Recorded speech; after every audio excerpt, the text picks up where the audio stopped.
Tout le monde pense qu'il est un faux médecin clandestin sans licence, mais il est le meilleur guérisseur du monde. Zeno est un jeune guérisseur talentueux du royaume de Erzit, une nation dont l'histoire a été profondément marquée par les guérisseurs. L'hôpital royal de Erzit est célèbre dans le monde entier pour ses guérisseurs talentueux, qui rendent le monde meilleur, mais Zeno n'est pas comme les autres guérisseurs, qui sont correctement formés et possèdent une licence. Il est un guérisseur autodidacte, opérant dans les bidonvilles sans licence. Il vit dans une grande maison délabrée avec sa servante elfe, Lily, et soigne quiconque peut payer ses honoraires sans poser de questions. Il a un autre colocataire, un fantôme nommé Carmela, qui flotte simplement dans la maison sans rien faire. Un jour ordinaire, après avoir soigné tous les patients qui lui rendent visite, Zeno se rend au domicile d'un patient qui peut le payer plus, et Lily commence à préparer le dîner. Peu après son départ, toute une file multispécifique de ses admirateurs arrive à la clinique, espérant passer du temps avec lui. Parmi eux, il y a la fille lézard Zofia, la stupide Fury Linga et la Dark Elf musclée Love. Les filles commencent à rivaliser pour le droit de voir Zeno en premier et parlent de comment elles veulent qu'il examine leur corps en détail, mais Lily les interrompt avec colère parce qu'elle n'aime pas que quiconque fantasme sur lui. Après avoir calmé les trois filles, Lily les invite à rester pour le dîner, disant qu'elles mangeront ensemble une fois que Zeno sera revenu. Cependant, dès qu'elle sort de la pièce pour faire la lessive, la Fury et la Dark Elf musclée ne peuvent pas retenir leur envie de goûter le délicieux ragoût avant le dîner. Une seule gorgée du plat leur donne envie de plus, et même la fille lézard ne peut pas résister très longtemps. Les trois finissent le ragoût en un temps record, mais elles réalisent alors qu'elles sont dans de sérieux ennuis. Alors qu'elles se demandent comment elles vont l'expliquer, Lily revient et est horrifiée en apprenant que ces filles stupides ont mangé tout leur dîner.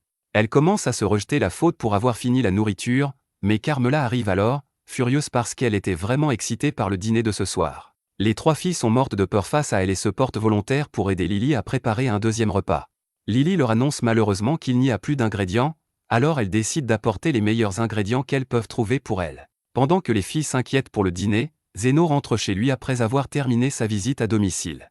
En chemin, il croise une fille bête nommée Tilly, qui serre son ventre pour supprimer la douleur insupportable qu'elle ressent. Il s'arrête pour examiner ses symptômes, mais c'est alors que le maître de la fille bête arrive, lui demandant où diable elle était. Tilly lui dit qu'elle est allée chez un médecin pour son mal de ventre, mais comme elle n'avait pas d'argent, ils ne l'ont même pas examinée. L'arrogant salaud soupire en l'attrapant par les cheveux, lui demandant si elle pense qu'une esclave comme elle peut avoir un jour de congé en prétendant avoir mal au ventre. Il l'emmène de force pour qu'elle fasse son travail, et Zeno regarde ce drame se dérouler sans rien faire parce que ce n'est pas son affaire. Pendant ce temps, l'homme emmène Tilly au cimetière local et la jette sur une tombe, libérant un fantôme qui entre dans son corps sans que personne ne le remarque. L'homme commence à lui dire de faire la seule chose pour laquelle elle est bonne, c'est-à-dire trouver des objets de valeur cachés dans les tombes, mais comme elle ne répond pas, il la frappe d'un coup de pied. Elle continue à serrer son ventre avec force, et alors que son maître lui ordonne de se mettre au travail, le fantôme commence à prendre le contrôle d'elle. L'abruti ne s'en rend pas compte et commence à repartir, disant à Tilly qu'elle n'aura pas de dîner si elle revient les mains vides. Cependant, elle est maintenant complètement possédée par le fantôme et l'attaque soudainement, lui déchirant les entrailles avec ses griffes. Le salaud réalise qu'il est foutu parce que Tilly ne lui obéit plus, et il s'enfuit aussi vite qu'il peut avec sa blessure qui saigne. Il tombe sur Zeno en chemin et le supplie de le sauver de son esclave devenu incontrôlable, mais Zeno répond qu'il n'a pas de temps à perdre pour des arrogants comme lui. C'est alors que Tilly arrive, et Zeno peut voir l'énergie sombre qui l'entoure. Il demande au salaud d'où ils viennent, et il répond qu'il faisait un peu de jardinage. Zeno n'y croit pas, mais le salaud s'en fiche. Il lui demande de maîtriser son esclave sauvage et promet une récompense en échange. Soudain, Tilly bondit à nouveau sur le salaud, et Zeno le sauve rapidement avant de le jeter sur le côté. La fille bête le marque comme sa prochaine cible et lui lance des pierres avec toute sa force. Zeno esquive facilement toutes les pierres qui auraient pu lui faire des trous dans le corps, et le salaud pense qu'il peut vaincre Tilly. Cependant, Zeno répond qu'il est un guérisseur, et que tuer des gens est généralement mal vu dans son métier. C'est alors que Tilly leur lance un énorme rocher, et Zeno le réduit en miettes d'un coup de poing magique. Tilly se précipite alors vers lui à grande vitesse, et il esquive quelques attaques avant de la laisser frapper sa barrière magique, ce qui l'envoie voler dans un bâtiment. Elle parvient à sortir des décombres malgré ses graves blessures, mais à cause de cela, le fantôme commence à perdre son contrôle sur elle. Zeno est enfin sûr de ce qui la tracasse, mais alors qu'il essaie de l'aider, Tilly lui mord le bras. Zeno s'en moque et utilise immédiatement sa magie de guérison sur elle, soignant ses blessures et expulsant le fantôme qui la possède. Il purifie également le fantôme avec ses pouvoirs, puis déclare qu'il a assez travaillé pour aujourd'hui. Le riche salaud voit tout cela et croit enfin que Zeno est un guérisseur compétent. Il lui demande de le sauver, mais Zeno répond qu'il a déjà atteint son quota pour aujourd'hui. L'homme se plaint qu'il est en train de mourir et exige qu'il le soigne immédiatement, et Zeno lui dit que cela lui coûtera plus cher. L'homme jette sa bourse devant lui pour couvrir les frais, mais Zeno lui dit que ce n'est pas assez. L'homme se met en colère et menace de se plaindre à l'ordre des médecins pour des tarifs trop élevés, mais Zeno lui dit d'y aller parce qu'il n'a pas de licence. Il a alors soudainement une idée et dit qu'il prendra la fille bête comme le reste de son paiement. Le riche salaud accepte immédiatement l'accord, et Zeno ne perd pas de temps à le soigner. Après cela, il reste avec la fille bête inconsciente jusqu'à ce qu'elle se réveille, et sa douleur au ventre revient. Elle demande à Zeno qui il est, et il lui montre les documents, disant qu'il est son nouveau maître. Il passe alors immédiatement aux choses sérieuses et dit à Tilly de se déshabiller parce qu'il doit vérifier quelque chose. Elle panique, pensant que son nouveau maître est un pervers, mais comme elle est une esclave, elle n'a pas le choix. Tilly enlève sa chemise, et Zeno voit un calcul biliaire qui cause toute sa douleur. Il commence à dire des trucs médicaux incompréhensibles comme s'il était docteur House, puis utilise sa magie pour retirer le calcul biliaire de son corps. Tilly se sent immédiatement mieux et demande à Zeno comment il a fait cela, et il répond qu'il a utilisé la magie pour l'ouvrir, retirer la pierre et la refermer en une seconde. Tilly ne peut pas croire que cela soit possible, mais Zeno aime être humble parfois et dit que n'importe quel guérisseur aurait pu faire ça. Tilly ne peut que le remercier de l'avoir guéri, mais Zeno dit qu'il ne veut pas de ses remerciements. Au lieu de cela, il veut qu'elle rembourse le montant qu'elle lui a coûté. Tilly est prête à tout faire pour lui, commençant par une Gug-Glock 3000, mais Zeno n'est pas un simple bêta, et il lui dit de trouver une herbe spéciale pour lui. Tilly est déçue, mais elle trouve quand même l'herbe spéciale pour lui, et Zeno lui dit qu'elle a maintenant entièrement remboursé sa dette. Elle ne comprend pas s'il plaisante ou dit la vérité, alors Zeno lui dit qu'il n'aurait pas trouvé ces herbes sans elle, donc elle a vraiment remboursé son achat, et maintenant elle est libre d'aller où elle veut. Tilly ne peut pas y croire, mais Zeno déchire le contrat d'esclavage, lui disant qu'elle est maintenant maîtresse de sa vie. Elle est émue et le remercie pour son aide, et Zeno lui demande de venir à sa clinique si elle a besoin d'un guérisseur, mais il l'avertit aussi que ses honoraires sont un peu élevés. Sur ce, il rentre chez lui juste à temps pour que ses 3 admiratrices reviennent avec les ingrédients pour leur dîner. Zeno se souvient de l'époque où il était membre du vénéré Phénix d'Or, qui est devenu l'un des groupes d'aventuriers les plus puissants du royaume. Un jour, le chef du groupe, nommé Aston, dit à Zeno qu'ils ne veulent plus d'un pauvre habitant des bidonvilles dans leur groupe et lui donne une pièce d'or comme indemnité de départ. Aston prétend que Zeno est de toute façon bon à rien et qu'ils sont bien mieux sans lui. Zeno est confus parce qu'il est un guérisseur très puissant qui a aidé le groupe depuis sa création, mais Aston en rit, prétendant qu'il est un pauvre idiot autodidacte qui n'a jamais eu de licence officielle de guérisseur, ce qui le rend complètement inutile. Zeno le regarde et dit qu'il pensait qu'ils étaient amis, mais Aston rit à sa vue avec ses amis, se moquant de Zeno et prétendant qu'il n'était qu'un bouclier humain pour eux et rien de plus. Aston lui dit que maintenant qu'ils sont le groupe le plus puissant du royaume, ils sont essentiellement des célébrités, et ce n'est pas une bonne image d'avoir un habitant des bidonvilles dans un groupe rempli de nobles aristocratiques. Il prétend que la pièce d'or devrait être plus que suffisante pour qu'il aille n'importe où et qu'il ne devrait jamais ouvrir la bouche sur le fait qu'il ait été dans leur groupe. Zeno réalise que c'est essentiellement de l'argent pour le faire taire, alors il se lève et quitte la pièce, en réfléchissant à ce qu'il va faire de sa vie maintenant. En marchant sans but, il entend soudain le son de quelqu'un qui lutte et va enquêter. Il s'avère que c'est un homme et une femme qui essaient de maîtriser une esclave elfe pour la vendre à un noble laid, mais l'esclave essaie de se battre et de s'enfuir, ce qui force l'homme à lui tirer une flèche dans la jambe. Il s'approche et l'attrape par le col, mais l'elfe est fougueuse et mord la main de son agresseur, ce qui l'énerve encore plus. L'homme prend alors son poignard et la poignarde dans le ventre, énervant la femme, qui le traite d'idiot pour avoir ruiné leurs marchandises. Zeno les regarde se disputer sur le corps de l'esclave dans une flaque de sang, et il décide d'intervenir rapidement. Il leur offre la pièce d'or en échange de l'esclave, et la femme accepte immédiatement puisque la fille est pratiquement morte. Le duo disparaît immédiatement dans l'obscurité tandis que Zeno commence rapidement à examiner sa blessure. L'esclave pense qu'elle est déjà morte, mais Zeno est un guérisseur incroyable et la soigne facilement jusqu'à ce qu'elle soit en pleine santé. L'esclave est complètement surprise puisqu'elle n'a même rien senti et remercie Zeno pour son aide. Elle se présente comme Lily et s'inquiète immédiatement pour la pièce d'or que Zeno a payée pour elle. Zeno s'en rend compte et lui dit de ne pas s'inquiéter du tout, car ce n'était pas grave. En réalité, il n'était pas trop enthousiaste à l'idée de garder l'argent de pitié d'un salaud comme Aston de toute façon. Lily demande si Zeno est un guérisseur mondialement connu, mais il répond qu'il n'est personne et qu'il n'a même pas de licence de guérison. Il lui demande alors où elle vit, mais elle répond qu'elle a faim et est sans abri. Zeno décide de la prendre sous son aile et l'emmène dans une petite taverne, où il lui procure de meilleurs vêtements et de la nourriture chaude. Lily mange avec voracité, demandant si Zeno ne va pas manger quelque chose, à quoi il répond qu'il n'a pas faim, alors qu'en réalité, il n'a plus d'argent pour acheter de la nourriture. Alors qu'il réfléchissait à comment trouver un travail, un homme lézard entre dans la taverne, demandant de l'eau. Il s'assoit sur une chaise avec du sang qui coule de son bras, apparemment à cause d'un trou de balle. Zeno s'approche de lui et examine sa blessure, affirmant qu'il n'y a pas de quoi s'inquiéter, car ce n'est qu'une égratignure. L'homme lézard pense que Zeno se moque de lui, mais sans un mot de plus, Zeno lève les bras et chante le sort de guérison, qui soigne immédiatement la blessure de l'homme lézard. L'homme lézard est choqué mais heureux en même temps et donne immédiatement de l'argent à Zeno avant de quitter la taverne. Zeno est un peu confus parce que c'est la première fois qu'on le paie pour avoir soigné quelqu'un. Lily affirme que cela lui semble assez normal, car les guérisseurs facturent des honoraires pour soigner quelqu'un. Zeno décide qu'il va vivre selon ce concept à partir de maintenant et ouvrir sa propre clinique. Un problème est que, puisqu'il vient des bidonvilles, obtenir une licence pour une opération légale serait presque impossible, donc il devra probablement être un guérisseur clandestin qui travaille illégalement. Lily semble assez heureuse de cette décision et promet de l'aider toute sa vie. Zeno ne veut pas vraiment entraîner une si jeune fille dans une opération illégale, mais comme il ne peut pas abandonner Lily ainsi, il décide de la laisser avec lui pour l'instant. Il l'emmène dans une partie abandonnée de la ville où la plupart des maisons sont détruites, et pas une âme ne se promène. Lily demande pourquoi ils sont dans un endroit si mauvais, et Zeno répond qu'ils doivent rester un peu loin du centre-ville parce qu'ils doivent rester discrets. Il dit qu'il cherche une maison intacte pour en faire son foyer et repère enfin une maison qui n'est pas trop mal en point. Il commence à inspecter toute la maison, même si elle semble être en assez mauvais état. Zeno est simplement heureux d'avoir un toit au-dessus de sa tête, car pendant la majeure partie de sa vie, il a dû dormir à la belle étoile lorsqu'il était dans son ancien groupe. Lily utilise sa magie de lumière pour illuminer la zone, et Zeno commence à tout vérifier quand soudain il tombe sur une spectre, qui n'est autre que Carmela elle-même. Lily se cache derrière Zeno, pensant que c'est la fin, car les spectres sont les monstres morts-vivants les plus puissants, réputés avoir le toucher de la mort. Carmela sourit en voyant de la chair fraîche entrer dans son palais et décide de les attaquer, mais Zeno lance calmement sa magie de guérison, ce qui fait disparaître ses bras.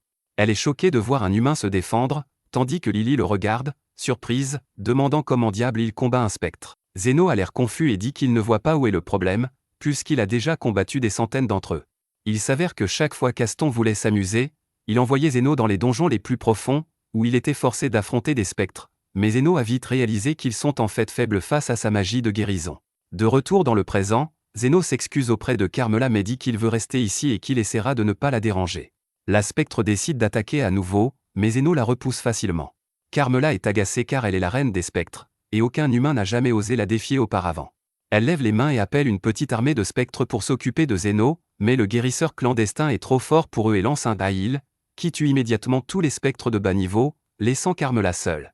Zeno s'excuse à nouveau d'avoir fait irruption comme ça et demande s'il pourrait au moins avoir une seule pièce pour diriger sa clinique. Carmela, réalisant que cet humain est différent, accepte de partager l'espace mais dit que le deuxième étage est ses quartiers privés avant de disparaître. Quelques jours passent après cela, mais la pièce commence bientôt à ressembler davantage à une clinique, alors qu'ils font quelques ajustements finaux.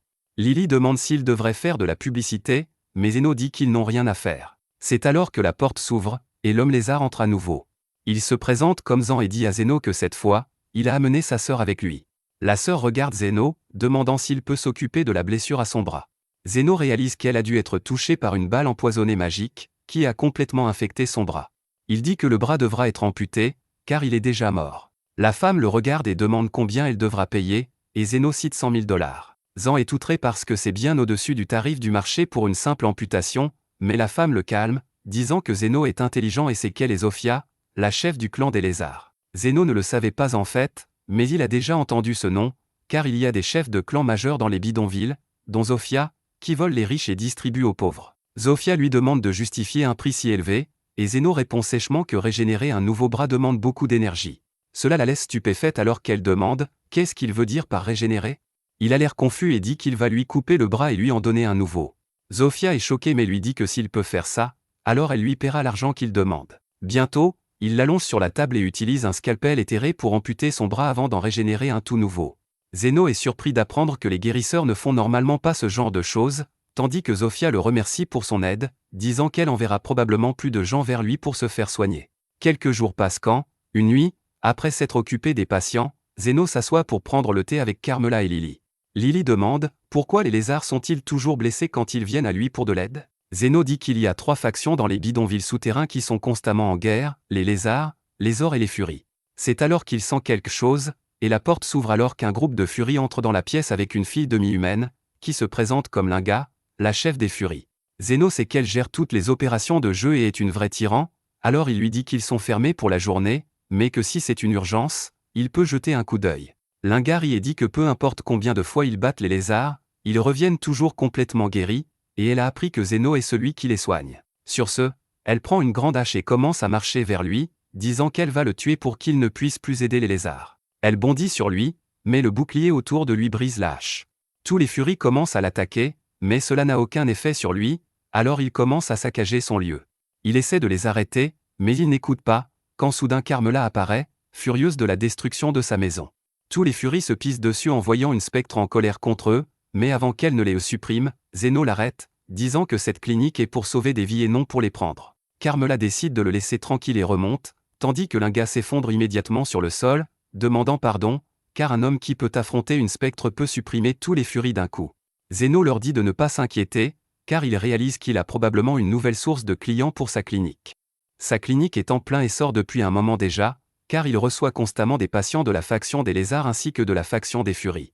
À part eux, un orc est également arrivé, et il informe Zeno que leur chef, la grande dame Loo, est malade, et qu'il veut qu'il l'examine. Zeno lui dit d'amener la dame à la clinique, mais l'orc refuse, affirmant que dame Loo ne peut même pas bouger pour le moment, et que les furies et les hommes lézards sont constamment autour, apportant des cadeaux et construisant des structures. Dame Loo ne peut pas prendre le risque de venir dans un endroit entouré d'autant d'ennemis. Zeno pousse un soupir épuisé et décide de suivre l'orc jusqu'à leur tanière. Il traverse des grottes sombres avant d'arriver à une clairière, où il trouve une belle momie musclée assise sur un trône, entourée d'un groupe d'orques. Il se présente, mais Loo affirme qu'elle sait déjà qui il est, puisque les lézards et les furies ne cessent de vanter combien le nouveau guérisseur souterrain est un Sigma. Zeno est agacé par cela, car il ne veut pas trop de publicité pour sa clinique, cela pourrait attirer des ennuis avec les autorités, puisqu'il n'a aucune licence. Il demande quel est son problème, et elle le défie plutôt de trouver le problème lui-même. Zeno s'approche calmement d'elle et examine tout son corps pour une blessure externe mais n'en trouve aucune. Après cela, il décide de vérifier si elle a des blessures internes et se rend vite compte qu'il y a une masse dans son estomac, qui n'est pas un bébé, mais une pierre de mana. Il la regarde et lui demande à ce sujet, quand elle lui dit que c'est une pierre explosive qu'elle a fini par avaler. Zeno demande si quelqu'un a tenté de l'empoisonner, mais elle affirme que ce n'est rien de tel et qu'elle l'a juste avalé par accident en mangeant des boulettes de riz. Zeno se retourne et lui dit de laisser passer un peu de temps, car elle l'évacuera bientôt d'elle-même, mais Loo l'arrête, affirmant qu'elle l'a accidentellement mâché un peu, ce qui rend la pierre très volatile, et si elle bouge ne serait-ce qu'un peu, elle pourrait exploser. Les orques l'entourent immédiatement, affirmant qu'ils mourront avec elle mais ne la quitteront pas. Zeno ne se soucie pas vraiment de ce mélodrame et veut partir, mais Loo prétend qu'elle a un énorme trésor caché dans l'un des coffres, et qu'elle veut qu'il l'ait. Il est un peu confus par cela et pense qu'elle plaisante, mais Loo lui lance immédiatement une clé en or, lui disant qu'il peut ouvrir le trésor avec ça. Zeno demande pourquoi elle fait cela, et Loo affirme qu'elle a entendu dire que Zeno demande toujours un prix équitable, mais pour les enfants, il ne prend pas un seul centime. Elle aime vraiment ça chez lui et veut qu'il continue le bon travail qu'il a fait. Zeno soupire et décide enfin de régler le problème. Alors qu'il se retourne et s'approche d'elle, sortant son scalpel magique, il lui ouvre l'estomac. Les orques sont horrifiés et tentent de l'attaquer, mais avant qu'il ne puisse même l'entourer, il sort la pierre de mana et guérit son estomac. Elle est choquée par cela, car elle n'a jamais vu ça auparavant, mais avertit immédiatement Zeno qu'il devrait la jeter avant qu'elle n'explose. Zeno, cependant, ne bronche même pas et attrape la pierre entre ses poings quand elle explose violemment.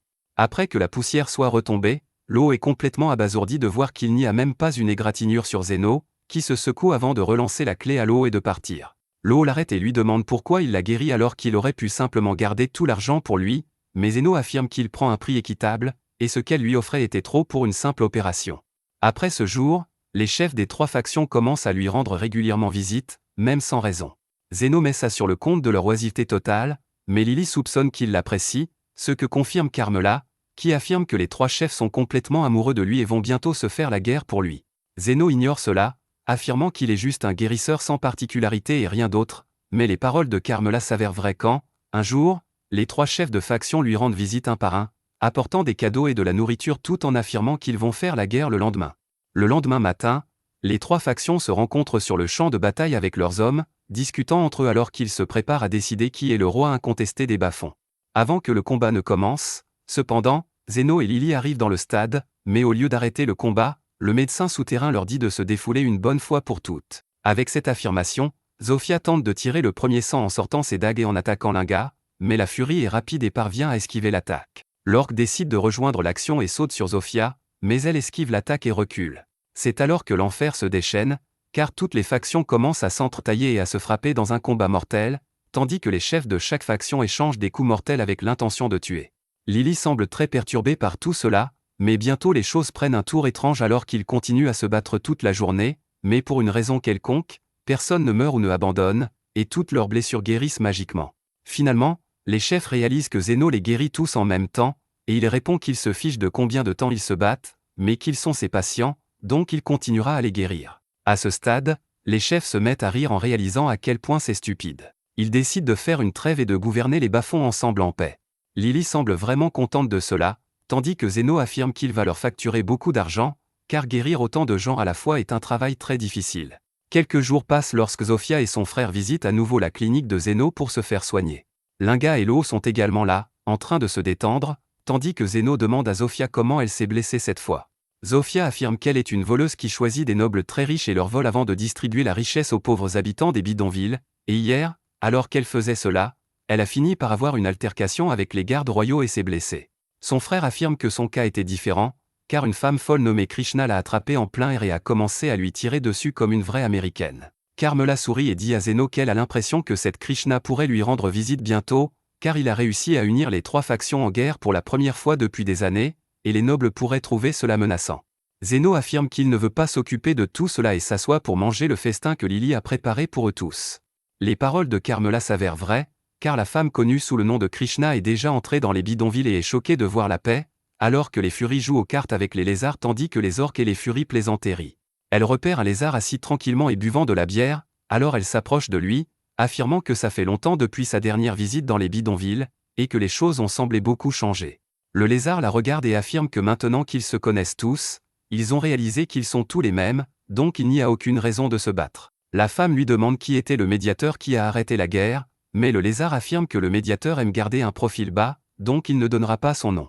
À cela, la femme folle l'attrape par le col et lui enfonce son pistolet dans le ventre, le menaçant de tirer, mais il refuse toujours de livrer Zeno et parvient à crier à l'aide. Heureusement, Zofia et son frère marchaient à proximité, ce qui oblige la femme à s'enfuir, mais elle remarque que les blessures à la main de Zofia semblent déjà guéries. Elle traverse la ville et finit par tomber sur la clinique de Zeno tard dans la nuit.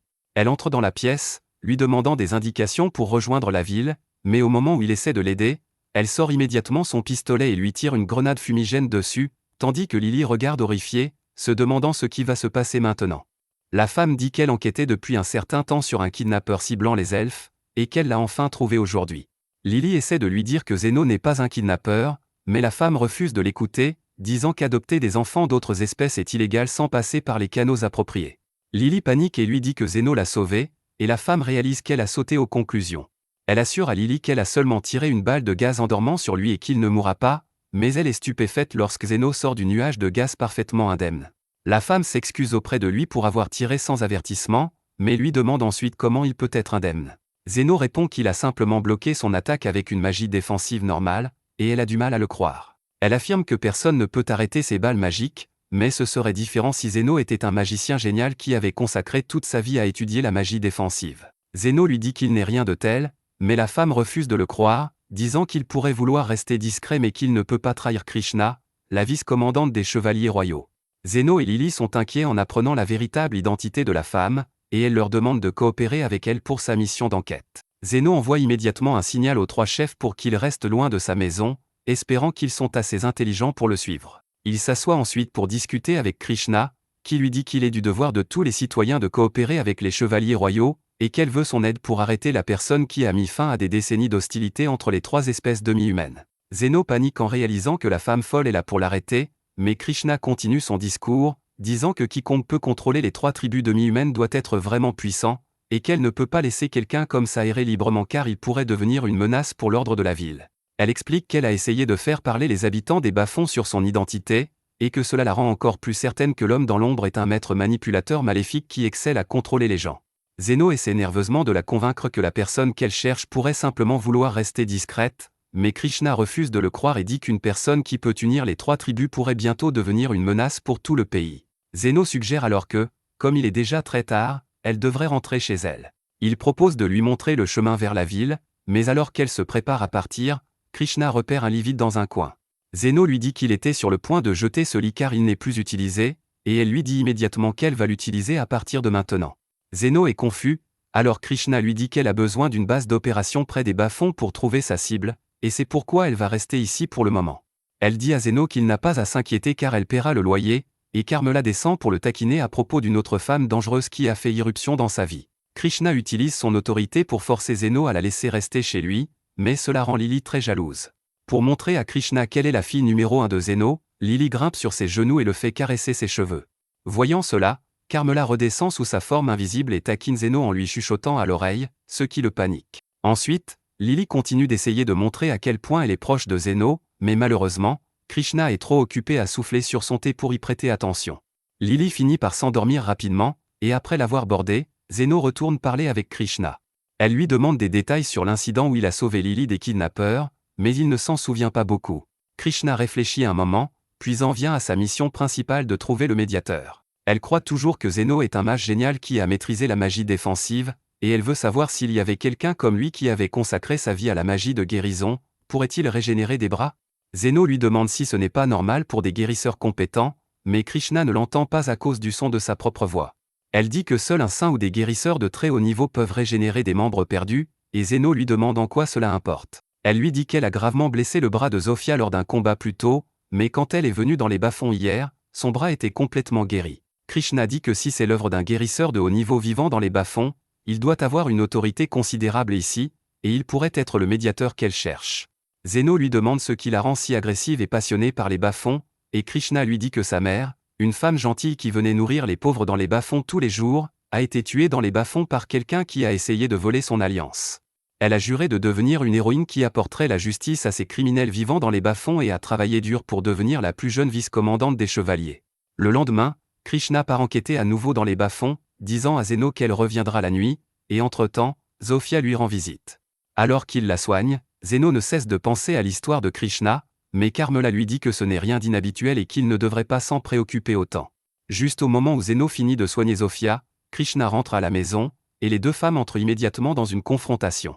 Lily essaie d'intervenir, disant que Zofia s'est aussi perdue et a fini ici, mais Krishna refuse de le croire. Elle demande à Zofia des informations sur le médiateur qui l'a guéri, affirmant que c'est un homme maléfique qui unit les gens des bas-fonds pour mener une rébellion.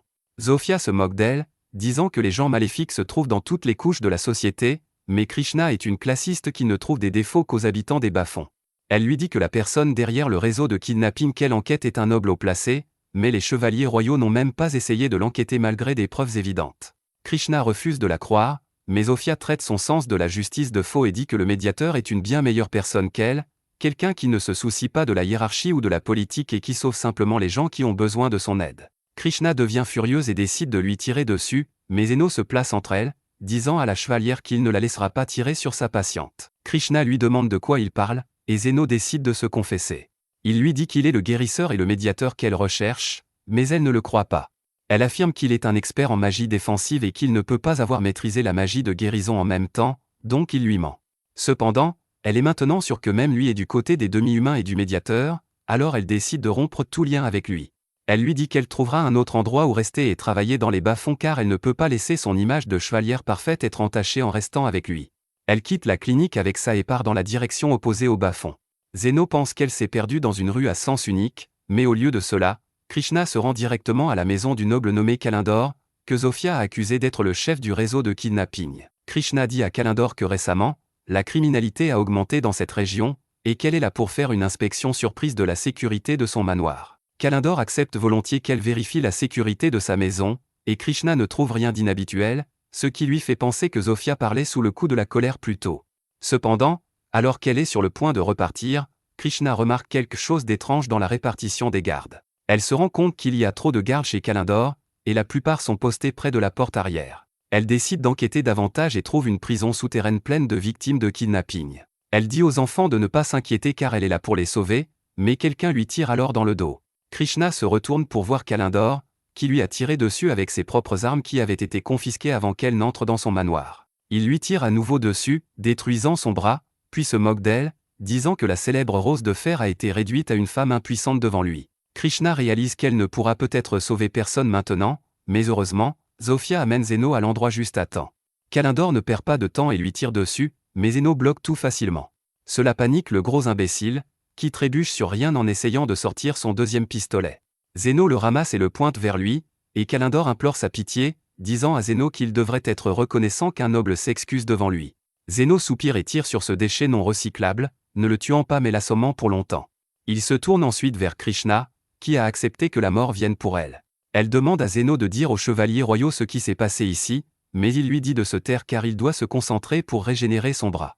Une fois qu'elle est complètement guérie, Krishna comprend enfin que Zeno est un guérisseur et le médiateur qu'elle cherchait.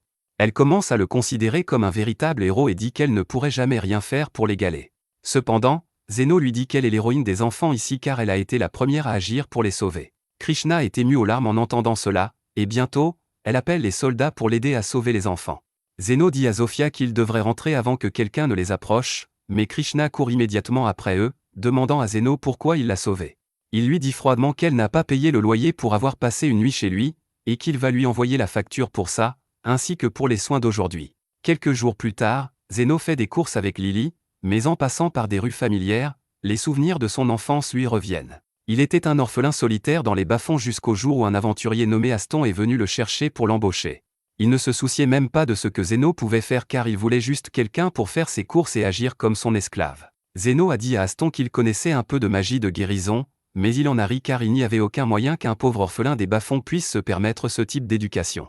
Néanmoins, il a accepté Zeno dans son groupe, et ils ont commencé à faire des choses aventureuses ensemble. Quand Aston combattait des monstres, Zeno restait derrière lui et guérissait ses blessures si rapidement qu'Aston avait l'impression d'être invincible. Il pensait que tout était grâce à ses propres compétences, et que Zeno ne faisait que rester derrière lui inutilement, alors il l'a renvoyé. Dans le présent, Aston conduit son groupe, le Phénix d'Or, dans un repère de monstres car un noble puissant leur a commandé de la fourrure de monstres. Tout le monde est assez détendu, et quelques gars ont même la gueule de bois car ils sont traités comme des célébrités partout où ils vont.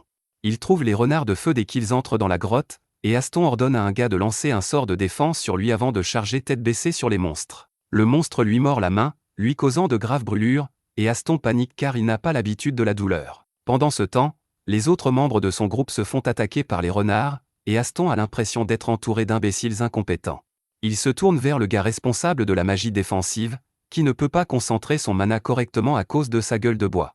Aston ordonne à tout le monde de battre en retraite, et une fois sorti de la grotte, il commence à se rejeter la faute. Le gars de la défense suggère que peut-être Zeno utilisait la magie de guérison sur eux tout ce temps. Aston refuse de le croire car il ne l'a jamais remarqué, mais il décide d'embaucher un autre guérisseur qui a les qualifications appropriées. Quelques semaines plus tard, Aston et son groupe retournent dans la grotte avec une guérisseuse nommée Human. Malheureusement, les monstres sont prêts pour lui cette fois, et il lance immédiatement une attaque surprise sur son groupe. Aston bloque les attaques des monstres, mais le sorcier de son groupe est touché par une boule de feu qui brûle à travers la magie défensive et le blesse. Human commence immédiatement à le soigner mais réalise qu'il doit être admis à l'hôpital. Pendant ce temps, Aston a du mal à toucher les monstres et se sent rapidement épuisé, et cela n'a aucun sens pour lui. Human lui dit qu'ils doivent battre en retraite car le sorcier va mourir s'ils perdent plus de temps, et Aston donne l'ordre à contre-cœur. Une fois à l'extérieur de la grotte, il s'en prend au gars de la défense pour ne pas avoir fait son travail correctement, mais Human lui dit que ce n'est pas sa faute. Aston concentre son attention sur elle et lui dit de soigner immédiatement le sorcier pour qu'il puisse recommencer à combattre, mais Human demande s'il est fou.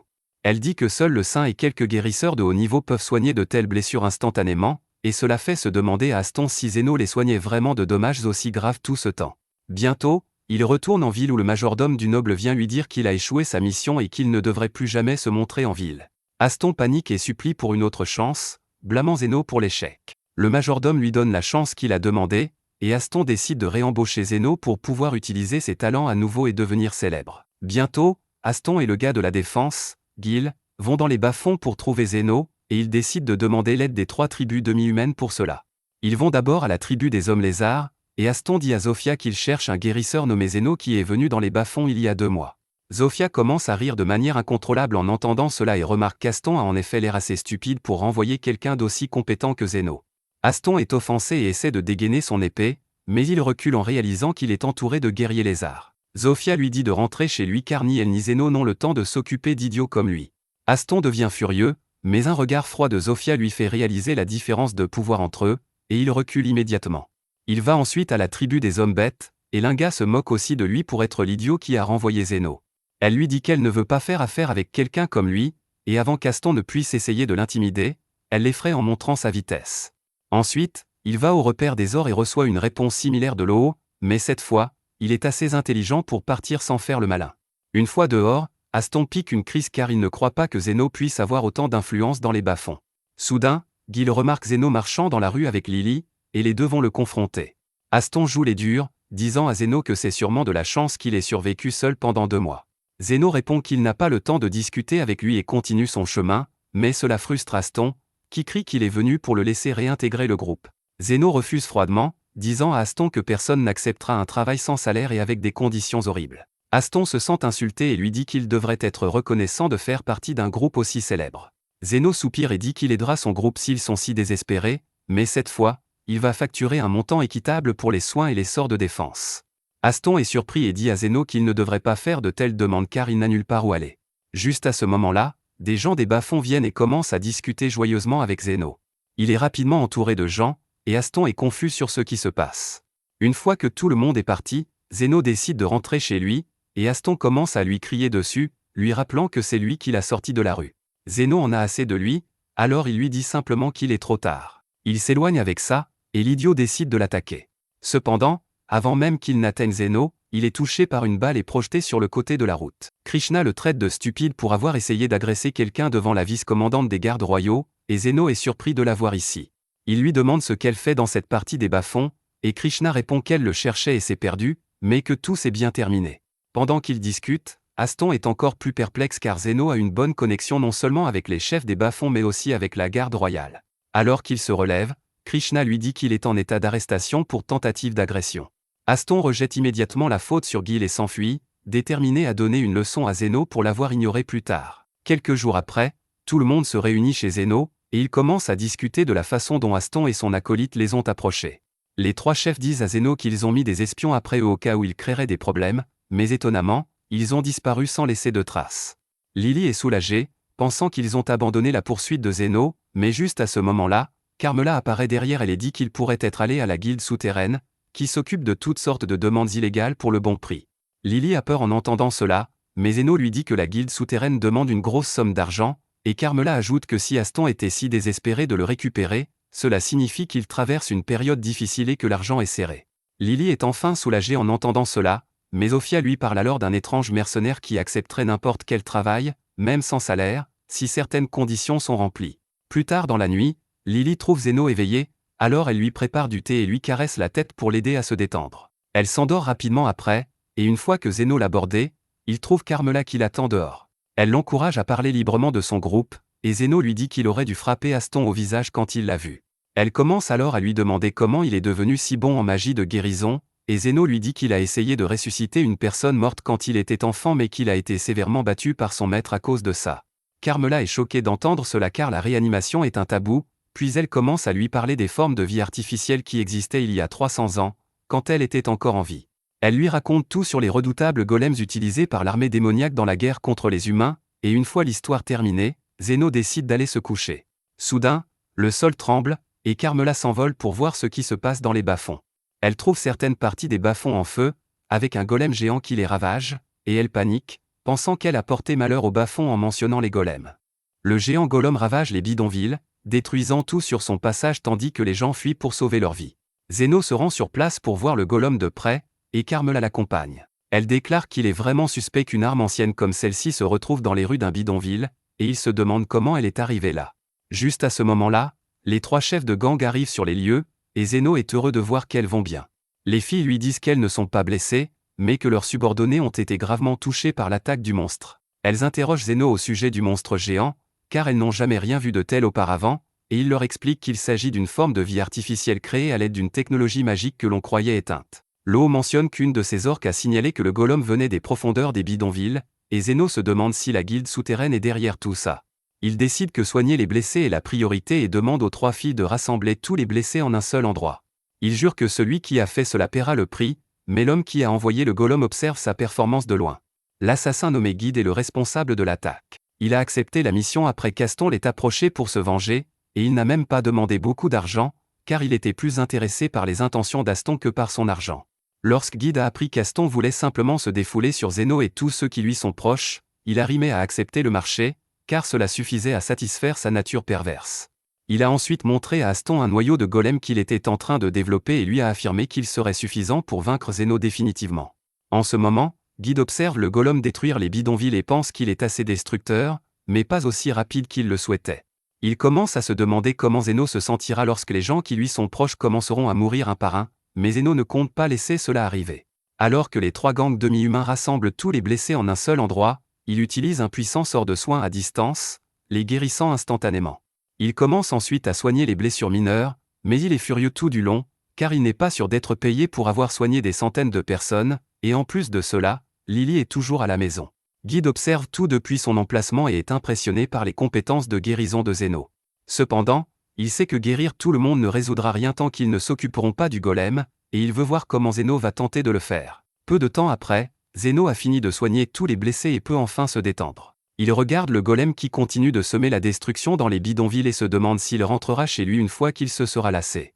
Carmela lui dit que c'est impossible, car les golems ne s'arrêtent pas tant qu'ils n'ont pas accompli leur ordre, et elle pense que les ordres de ce golem sont de détruire les bidonvilles ou quelque chose de similaire. Zeno se prend la tête en entendant cela, mais Carmela ajoute qu'il devrait être impossible de fabriquer un golem à cette époque. Les pierres magiques de haute pureté utilisées pour fabriquer un noyau de golem ne se trouvent que sur le continent le plus au sud, qui était autrefois le territoire du Seigneur Démon, et la plupart d'entre elles devraient déjà avoir été utilisées. De plus, les arts de la magie noire ont été perdus avec le temps, et les matériaux nécessaires à la construction d'un golem sont également très rares. Alors qu'elle se demande qui peut avoir accès à toutes ces ressources, Zeno lui dit qu'il est inutile d'y réfléchir, car ils doivent d'abord détruire le golem. Carmela le prévient que ce sera dangereux, mais les filles se portent volontaires pour l'accompagner, car elles ne peuvent pas laisser un monstre détruire leur maison ainsi.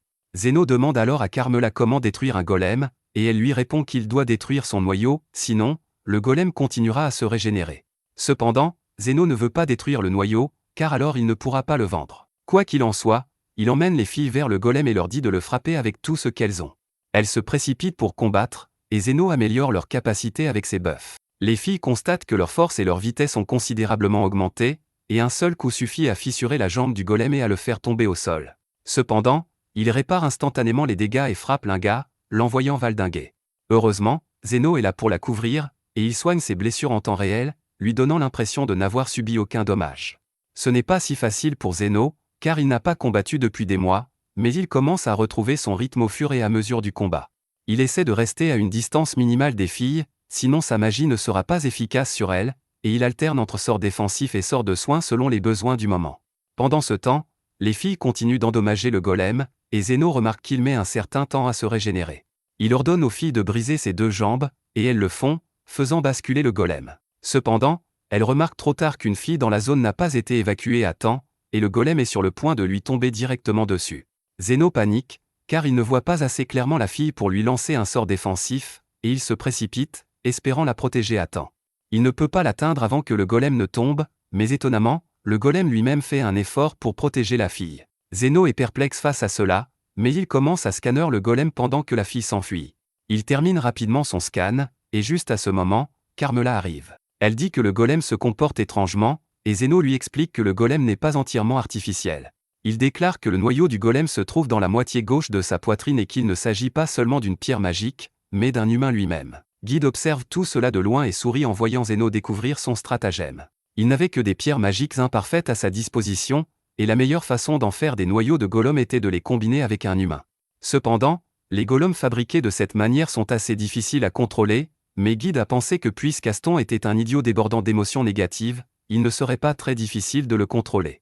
Il a fait croire aux roues que la pierre magique était nécessaire pour sa vengeance et l'a fusionné avec elle pour créer le noyau du golem. Et maintenant, il veut voir si Zeno peut tuer un vieil ami pour sauver les bidonvilles. Cependant, Zeno prévoit de régler le combat avec Aston personnellement. Il demande aux filles de se retirer, car seul lui peut gérer la situation maintenant, et elles obéissent. Carmela part également, car le soleil est sur le point de se lever, et Zeno se retrouve seul avec le golem, certain qu'Aston est quelque part à l'intérieur. Il dit qu'il semble incroyable qu'un égoïste comme lui ait sauvé un enfant, mais il se souvient alors que la raison pour laquelle Aston était obsédé par l'argent était que sa sœur était morte d'une maladie, et qu'il n'avait pas eu les moyens de la sauver. Zeno lui demande si la fille lui a rappelé sa sœur et pense qu'Aston a encore un peu d'humanité en lui, mais il est trop tard pour lui. Il crée une lame avec son mana et charge vers le golem, lui tranchant net les 2 bras.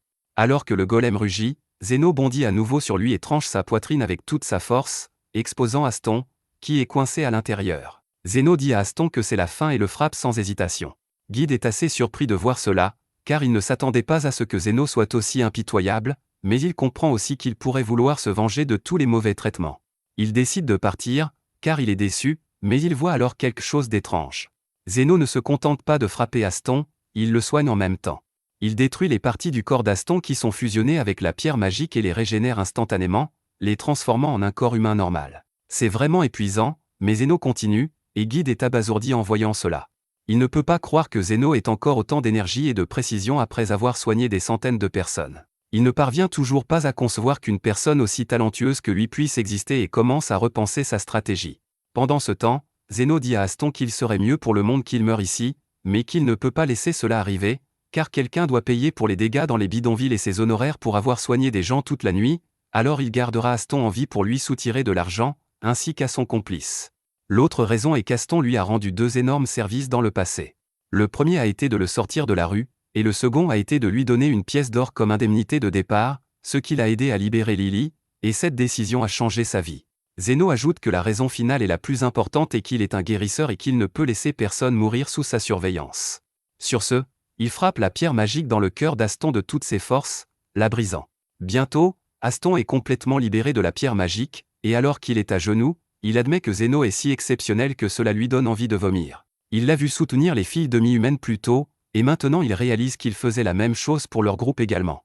Il tombe au sol, suppliant Zeno de lui pardonner même s'il ne le mérite pas. Zeno lui dit de se lever, et Aston répond qu'il ne se lèvera pas tant qu'il ne sera pas pardonné, mais Zeno lui dit de se dépêcher, car il a besoin de lui donner un coup de poing en pleine figure. Aston est abasourdi, mais Zeno utilise le dernier reste de son mana pour multiplier l'impact de son coup par 10. Aston commence à reculer, mais Zeno sourit d'un air inquiétant, disant qu'une autre raison pour laquelle il ne l'a pas laissé mourir plus tôt est qu'il ne pouvait pas lui donner ce coup de poing. Puis, sur ce, il frappe Aston aussi fort qu'il peut et l'envoie valdinguer. Aston reprend ses esprits quelques minutes plus tard et trouve Krish à ses côtés. Il lui demande où est Zeno, et elle répond qu'elle l'a croisé en chemin et qu'il lui a tout raconté. Elle dit que c'est un miracle que personne n'ait été blessé dans cet incident, et qu'Aston devra être redevable à Zeno pour le reste de sa vie. Elle procède alors à son arrestation pour une longue liste de crimes et y ajoute l'indécence publique. Aston ne réalise qu'à ce moment-là qu'il est assis dans son plus simple appareil. Krish lui transmet un message de Zeno, qui a pris son épée pour la vendre et payer les dégâts, et Aston comprend qu'il ne lui reste vraiment plus rien, pas même ses vêtements. Cependant, Zeno lui a laissé un cadeau d'adieu, une seule pièce d'or, tout comme son indemnité de départ. Krish dit que Zeno ne veut plus jamais le revoir, et Aston se met à pleurer comme un enfant en entendant cela. Pendant ce temps, Zeno traîne les pieds en rentrant chez lui, mais il croise les filles demi-humaines en chemin, et elles le soutiennent même lorsqu'il leur dit qu'il va bien. Bientôt, ils arrivent à sa maison, et Lily lui sert immédiatement une tasse de thé pour l'accueillir, car elle était sûre qu'il rentrerait sain et sauf. Quelques jours plus tard, Krishna rend visite à Zeno pour lui parler de l'enquête sur l'incident du golem. Elle dit qu'ils n'ont trouvé aucune preuve tangible, mais ils pensent que la personne derrière le golem était celui nommé Guide. Zeno jure qu'il trouvera Guide un jour et récupérera tout l'argent qu'il lui doit avec les intérêts, mais Krishna dit que ça va être difficile, Guide n'a laissé aucune trace, et le bâtiment où il a rencontré Aston a été nettoyé et abandonné avant que les chevaliers ne le trouvent. Zofia dit qu'elle a aussi creusé l'affaire et a découvert que le Guide avait rejoint la guilde souterraine seulement récemment, et qu'il a tendance à agir seul. Linga a entendu des histoires similaires aussi, et Lo dit que c'est une pratique normale dans la guilde souterraine de ne pas se mêler des affaires des autres. Elle pense qu'ils ne peuvent pas trouver grand-chose même s'ils interrogent des gens à la guilde. Krishna dit qu'ils ont placé Guide sur la liste des recherchés, et les chevaliers sont sur ses traces, mais vu comment il a effacé sa présence si bien, il pourrait ne rien trouver. Cependant, les 3 filles chefs pensent que le Guide sortira bientôt de sa cachette, et qu'il sera pénible à gérer. Krishna leur dit d'arrêter de deviner au hasard parce que ce n'est pas comme ça que les choses fonctionnent, et elle l'appelle hypocrite parce qu'elle devine aussi. Krishna dit qu'elle a l'expérience et les informations nécessaires pour spéculer une théorie, ce qui est différent de deviner. Zeno dit aux filles que c'est bien qu'elles se disputent comme des gens civilisés, mais il leur dit de se faire face au moins quand elles parlent parce que ça le met mal à l'aise. Krishna dit qu'elle est une chevalière royale respectée et ne peut pas partager une table avec 3 chefs de gang, et les filles demi-humaines lui disent qu'elles ne la veulent pas non plus. Zeno n'a pas envie de supporter leurs bêtises, alors il les pousse simplement hors de la clinique parce qu'il veut se reposer aujourd'hui. Il s'assoit ensuite pour se détendre en lisant des livres, et Lily s'approche de lui avec inquiétude. Elle dit qu'il a l'air vraiment fatigué depuis l'attaque du golem, et elle a pensé à quelque chose qui pourrait le faire se sentir mieux. Elle dit qu'ils devraient aller aux sources chaudes ensemble, mais juste au moment où elle s'apprête à le dire, Zofia fait irruption, effrayant Lily. Zofia dit qu'elle a une bonne idée pour Zeno, disant que puisque l'incident du golem pèse encore lourdement sur son esprit, il devrait aller aux sources chaudes. Zeno semble aimer l'idée, mais Lily se met en colère parce qu'elle ne recevra aucun crédit pour cette idée maintenant. Zofia part avec ça, et juste à ce moment, Linga arrive en cherchant quelque chose. Elle commence aussi avec la même histoire sur l'attaque du golem étant difficile pour tout le monde et suggère ensuite qu'il devrait aller aux sources chaudes. Zeno lui dit que c'est une bonne idée, mais avant qu'il puisse lui dire qu'il a déjà conclu un accord avec Zofia, Linga quitte sa maison, disant qu'il vient avec elle maintenant parce qu'il a promis. Lily est encore plus contrariée maintenant, et juste à ce moment, Lo arrive aussi. Cette fois, Zeno demande agressivement si elle est aussi là pour l'inviter aux sources chaudes, et elle commence à rougir, demandant comment il a su ça. Elle dit qu'ils doivent être des âmes sœurs pour penser la même chose, mais Zeno lui dit que ses vraies âmes sœurs sont Linga et Zofia parce qu'elles ont eu la même idée. Bientôt, Krishna passe aussi, et Zeno sait qu'elle veut aller aux sources chaudes aussi, et dans sa frustration, il lui dit que c'est une bonne idée. Lily est vraiment blessée après tout ça, et alors qu'elle boude en silence, Zeno se demande pourquoi les filles sont obsédées par les sources chaudes. Quoi qu'il en soit, il demande à Lily ce qu'elle disait plus tôt, et elle crie que ce n'était rien d'important. Juste à ce moment, Carmela arrive aussi, taquinant Lily en disant qu'elle a été battue par toutes ses rivales. Elle dit ensuite à Zeno qu'elle n'est pas allée aux sources chaudes depuis des années, alors elle les rejoindra aussi. Peu après, Zeno va aux sources chaudes pour se tremper dans l'eau chaude et soulager son corps d'une partie de sa fatigue. Il pense que son plan original d'être un guérisseur souterrain pour vivre une vie calme et paisible est loin d'être atteint maintenant parce que les choses ont déjà dégénéré. Cependant, il aime des moments comme celui-ci où il peut se détendre en privé, mais il ne sait pas que le moment ne va pas durer très longtemps. La porte du bain s'ouvre soudainement, et Zofia entre. Zeno panique, lui disant que c'est le bain des hommes, et elle lui dit qu'elle a mis un signe dehors disant que le bain est en nettoyage, donc personne ne les rejoindra. Elle entre dans l'eau, disant à Zeno qu'elle veut être encore plus agressive pour le faire monter, mais elle sait que ce n'est pas la meilleure idée. Elle commence à lui dire comment elle a changé après l'avoir rencontré et continue de se rapprocher tout en essayant de le distraire avec la conversation. Cependant, Zeno remarque ça, et Zofia décide d'être agressive après tout. Alors qu'elle lutte avec Zeno pour se rapprocher de lui, Linga arrive aussi, et elle saute sur Zeno, disant qu'elle se sent vraiment étourdie. Cependant, c'est Zofia qui l'attrape, et les deux commencent à se battre. Soudain, Lo sort de l'eau, disant à Zeno qu'elle l'attendait ici depuis tout ce temps. Linga et Zofia l'attaquent, et alors que les trois se battent, Zeno se retourne parce qu'il veut un peu de paix. Juste à ce moment, Krishna fait irruption dans la pièce, criant après les filles demi-humaines pour leur impudence parce que c'est le bain des hommes. Les filles lui disent d'arrêter de faire comme si elles n'étaient pas là pour Zeno aussi, et tous les quatre commencent à se battre. Zeno finit par être assez énervé pour les renvoyer, et elles vont au bain des femmes. Par coïncidence, la guérisseuse nommée Human est aussi là parce qu'elle était en ville pour un travail. Elle est surprise de voir les filles d'espèces différentes traîner ensemble, et ensuite elle apprend que leur groupe contient aussi une elfe et une spectre. Human essaie d'exorciser Carmela dès qu'elle la voit, mais Carmela traverse simplement le mur et entre dans le bain des hommes pour harceler Zeno à la place. Peu après, tous se rassemblent pour le dîner, mais malgré son envie de s'asseoir avec tout le monde, Krishna cède à sa fierté et s'assoit à une table séparée. Plus tard, Zeno endort Lily et va prendre quelques verres avec Carmela. Il a toujours l'air fatigué, alors elle lui demande si le dîner n'était pas agréable, et il répond que c'était bien au début, mais ensuite les filles ont commencé un concours de boissons où la gagnante pourrait s'asseoir sur ses genoux. À la fin, toutes se sont évanouies, et Zeno a dû les emmener dans leur chambre. Carmela rit, lui disant de profiter de ces moments idiots pendant qu'ils durent parce qu'il va bientôt être entraîné dans des affaires compliquées. Zeno lui dit d'arrêter de lui porter la poisse et lui demande ensuite comment elle est arrivée ici en premier lieu parce qu'elle est allergique au soleil. Carmela explique qu'elle peut posséder des objets auxquels elle est attachée, et pendant la journée, elle a possédé un vieux bâton que Lily a transporté ici. Zeno lui demande si le bâton lui appartenait quand elle était en vie. Il veut savoir ce qu'elle faisait exactement quand elle était en vie, mais comme toujours, elle refuse de parler de son passé et lui sert plutôt à boire. Le lendemain matin, tout le monde est réveillé par une explosion dans la cuisine, et Human est la première à réagir. Elle va à la cuisine, où elle trouve le propriétaire allongé par terre avec de graves brûlures sur le corps parce que les pierres de feu ont explosé. Elle commence immédiatement à lui donner les premiers soins, disant à la femme du propriétaire qu'il devra être emmené à l'hôpital pour recevoir un traitement approprié, et même là, il pourrait ne plus pouvoir utiliser sa main. Juste à ce moment, Zeno arrive, et Human demande son aide pour l'emmener à l'hôpital le plus proche, où ils ont des cercles de guérison avancés. Zeno n'a jamais entendu parler de choses comme ça auparavant, et il est curieux à leur sujet, mais il dit que l'homme n'a pas besoin d'être emmené à l'hôpital pour des blessures comme ça.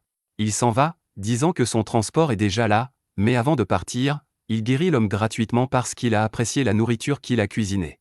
Human est vraiment déçu, pensant que Zeno a abandonné un homme blessé, mais soudain, le propriétaire de l'auberge se lève, demandant ce qui lui est arrivé.